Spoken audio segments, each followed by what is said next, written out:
పరిష్కారం చూపుతామని కాంగ్రెస్ నాయకులు అంటున్నారు కదా, ఒకవేళ సమస్యకు పరిష్కారం ఎటువంటి నిర్ణయాలు తీసుకుంటారు సార్? నేను ఒక్కటే స్పష్టంగా చెప్తున్నా, ప్రతి సీఎం కూడా ఓయూ విద్యార్థుల దగ్గర రావాలా, ఓయూకి రావడం ఒక డ్రీమ్ గా పెట్టుకుంటారు. పాప రేవంత్ రెడ్డి కూడా ఈ ఓయూకి రావాలనే డ్రీమ్ ఉంది, కానీ ఇక్కడ విద్యార్థుల మనోభావాలు ఎట్లున్నాయి, వాళ్ళ ఆలోచన ఎట్లా ఉన్నది, విద్యార్థులు ఎంత స్ట్రగుల్ అవుతారు.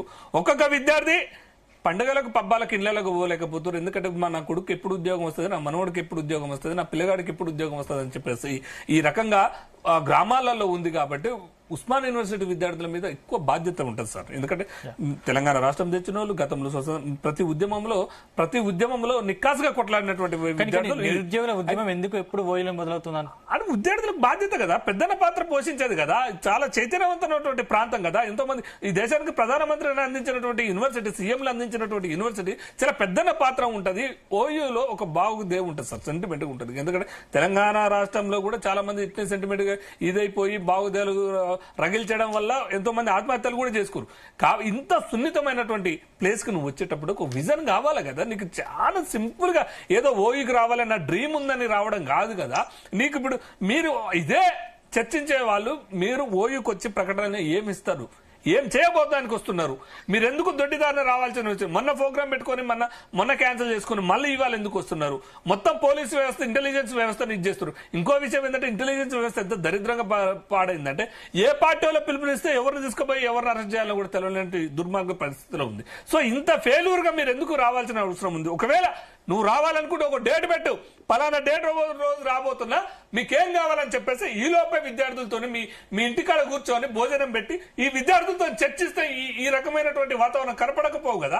ఇక్కడ అరెస్టులు చేసుకొని రావాల్సిన అవసరం ఏముంది సార్? మీకు ఎందుకు అంత భయం ఏంటి సార్? మీరు తెలంగాణ ఉద్యమ ద్రోహులు కాబట్టి భయపడుతున్నారా, లేకపోతే ఓయి విద్యార్థులు ఇచ్చేస్తారు కాబట్టి భయపడుతున్నారా? పాప మా లింగయాదవ్ అని చెప్తుంది కదా, ఓయి విద్యార్థుల మీద కాంగ్రెస్ పార్టీకి ఎన్నడూ కూడా కన్సల్ట్ లేదు, ప్రేమ లేదు. మొన్న ఎలక్షన్ లో కూడా ఒక్కరికి టికెట్ ఇవ్వలేదు పాపం. పొలిటికల్ కూడా వాళ్ళని యూజ్ చేసుకొని వాళ్ళని తిప్పి వాళ్ళ మీద కేసులు పెడితే కూడా ఇవాళ రేవంత్ రెడ్డి మీద కంటే ఎక్కువ కేసులు ఓయి విద్యార్థుల మీద ఉన్నాయి సార్ ఇప్పటికీ. కానీ వాళ్ళని వాడుకొని వదిలిపెట్టడంలో కాంగ్రెస్ మించిన వాళ్ళు ఎవరు లేరు. ముఖ్యంగా రేవంత్ రెడ్డికి ఏమైనా ఓయూలకు పోవాలనే డ్రీమ్ తో వస్తుండు, ఓయూలో ఏదో చేద్దామనే ఉద్దేశంతో. ఒకవేళ ఓయూకి వచ్చేలోపే నువ్వు కూర్చొని ఒక కమిటీని, ఇప్పుడు కాంగ్రెస్ కు ఓబీసీ సిద్ధాంతం కంచాయిలే కాంగ్రెస్ కమిటీ వేసుకున్నావు కదా, ఇదే విధంగా ఎప్పుడో ఒక వారం రోజుల కిందనో నెల రోజుల కిందనో ఒక కమిటీ వేసుకొని మీరంతా విద్యార్థుల దగ్గరికి వెళ్లి విద్యార్థులతో చేసి ఏం కావాలో ఎంత బడ్జెట్ కావాలో చెప్పేసి కూర్చోబెట్టుకుని ఇగో ఇలా రాబోతున్నా నేను, ఇవాళ బడ్జెట్ ప్రకటించడం కోసం రాబోతున్నా, లేకపోతే ఈ ప్రొఫెసర్ ఈ టీచింగ్ నాన్ టీచింగ్ మొత్తం కూడా ప్రొఫెసర్ ని నియమించడానికి ఒక విషయం కావాలి కదా అంటున్నాం. కాకుండా అరెస్టులు చేస్తున్నాం, ఉన్నోళ్ళని చేస్తాం, లేనోని చేస్తాం, ప్రతిపక్షాన్ని చేస్తాం అంటే ఇక నువ్వెందుకు పోవడం? మా శవాల మించి నువ్వు ఈ రకంగా ఇవాళ నీకు మళ్ళీ చెప్తున్నా, ఇవాళ గాక ఏదైనా విద్యార్థులకు అనుకూలంగా ప్రకటన, ఉద్యోగ నోటిఫికేషన్ ప్రకటన కావచ్చు, ఏదైనా ప్రకటన ఇవ్వకుండా పోతే మాత్రం తర్వాత జరిగే పరిణామాలకు రేవంత్ రెడ్డి బాధ్యత వహించాల్సి వస్తుంది.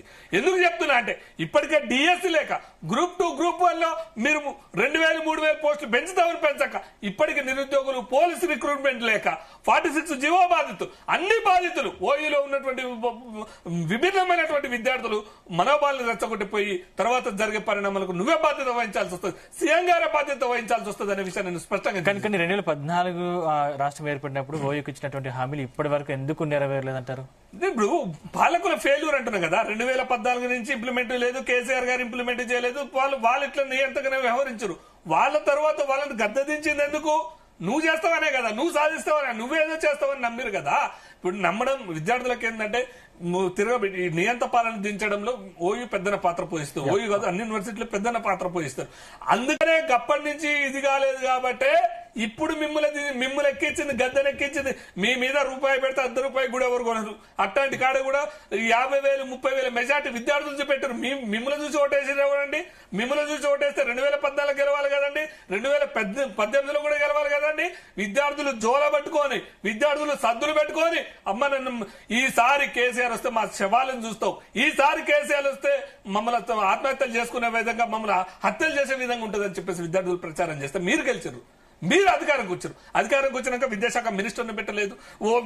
ఓయూలో ఒక పాలక మండలిని పెద్దగా నిర్మించి పాలక మండలిని ఏర్పాటు చేసి వాళ్ళతో చర్చించింది లేదు. మీరు ఓయూ అనే కాదు, ఎక్కడ ఏ విద్యార్థులతో చర్చించింది లేదు, నిరుద్యోగ భృతి ఇచ్చింది లేదు, ఏం చేయలేదు. చేయకపోగా ఇట్లా రెచ్చగొట్టకుండా ఒక మంత్రి ఏమంటాడు, సారీ ముఖ్యమంత్రి స్వయం ఏమంటాడంటే జాబులు ఇస్తా అంటే వద్దంటాడట. ఎవరు వద్దంటారు సార్? ఎందుకు వద్దంటారు సార్? ఈ రాష్ట్రంలో 30 లక్షల మంది నిరుద్యోగులు ఇంకా ఉద్యోగ నోటిఫికేషన్ కోసం వేల లక్షల కళ్ళతో ఎదురు చూస్తున్నారు సార్.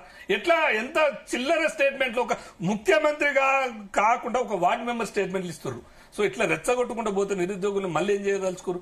ఆల్రెడీ ఎంతో మంది విద్యార్థుల్ని చంపిన చరిత్ర కాంగ్రెస్ పార్టీకి ఉన్నది. బలిదేవత సోనియా గాంధీ బలిదేవత అని చెప్పేసి రేవంత్ రెడ్డి గారు అన్నారు. నేనలేదు, రేవంత్ రెడ్డి గారు అన్నారండి. రేవంత్ రెడ్డి గారు అన్నారండి. మళ్ళీ ఎంతమందిని చంపడం కోసం మీరు ఇట్లా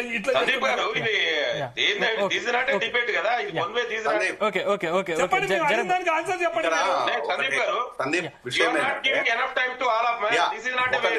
ఒక విషయం ఏంటంటే ఒక్క నిమిషం లింగ యాదవ్ ఇప్పుడు తెలంగాణ రాష్ట్రం లోపల విద్యా విధానం చక్కబడాలంటే దాని మీద నువ్వు చేసిన హోంవర్క్ ఏదైనా ఉందంటే జీరో.